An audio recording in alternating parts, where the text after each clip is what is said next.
What I'm doing is I'm trying out paint sets for my class to see if this set would be appropriate for a beginning level painting class.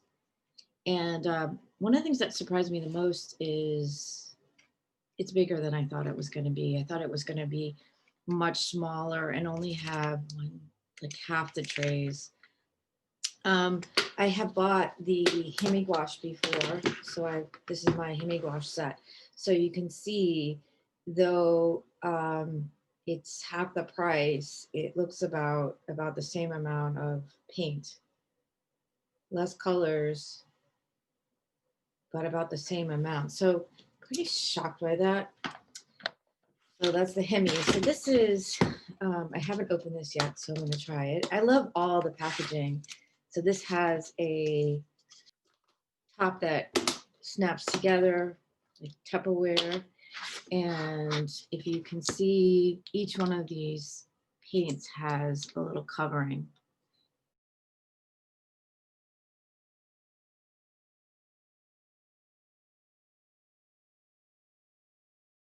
Of Hemi. Oh my gosh, look at, so it's bigger. Test these out and see whether I can figure out what kind of pigments they are. I open mine and stick them back where they came from. I'm going to paint out color charts on this paper. I'm pulling these palette tops off. I'm going to use that to paint my color chart.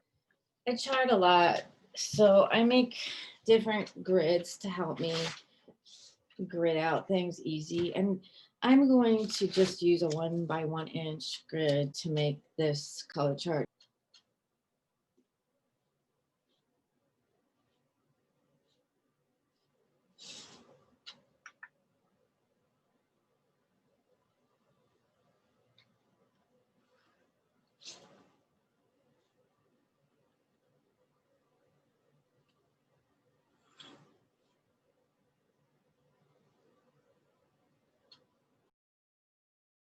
I'm painting out swatches.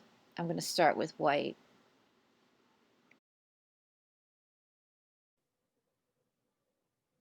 So that's my white. And it's pretty creamy.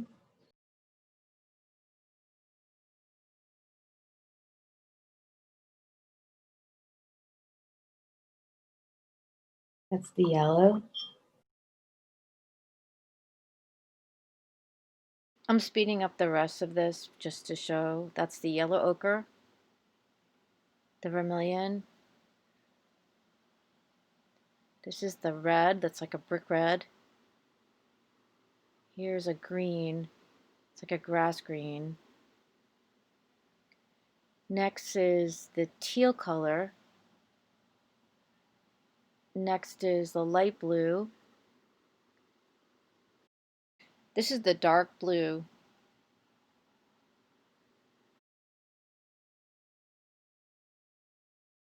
With dark blue, it's nice to add a little white to it to see what the underlying color is. So that's what I'm doing, and I'm just painting it right below.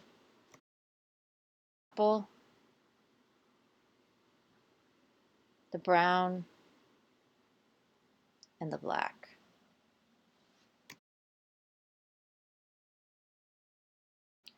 So the next thing I'm going to do is transparency test, and I'm going to grid out some longer rectangles.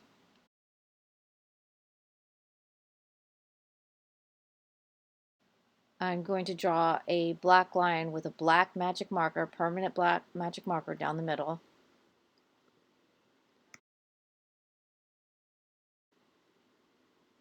I'm loading my brush from the lids and trying to add no water whatsoever. As I do this chart, I'm going to actually make a painting. And since I have leftover paint, I'm going to do my first composition in the middle, so you can see what I'm going to do. So what I'm going to do here is something I just learned, and it's really fun. You just make a shape.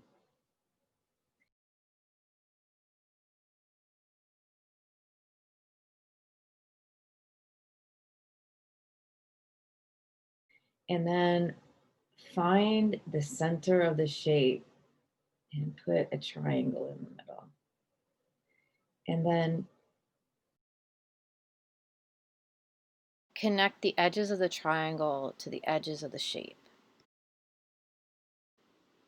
After I have enough shapes, I'm going to fill each one of them with a color.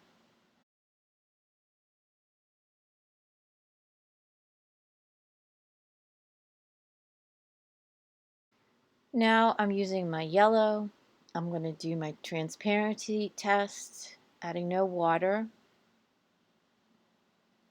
And then I'm going to choose a plane on my shape to fill in with this yellow.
So I'm finishing up my transparency chart, and I filled in all the abstract shapes that I had. And what I'm going to do next is overlay those shapes with more shapes. But I have to remember to let each shape dry before I overpaint it. And then I'm going to also layer this circle one more time. Hopefully this is dry. It's very important to let things dry, so I'm going to wait a little on that. These look still wet too. I'm going to try this one.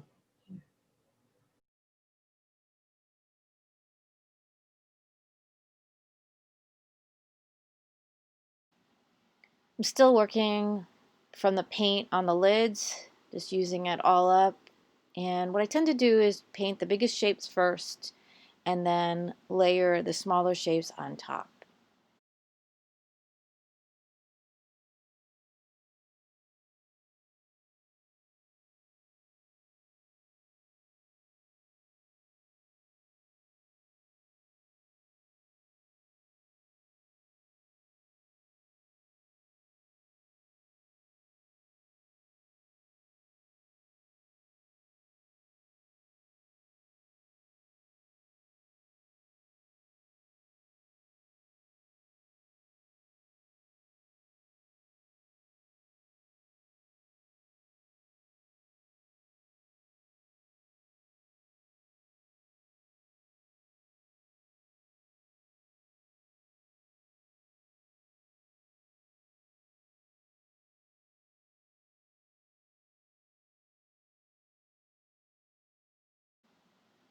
After I finish overpainting, now I'm doing detail work. In this case, I'm adding a shadow to this yellow form.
So I'm about done with this painting. I made a color chart, a transparency chart, and a original abstract composition.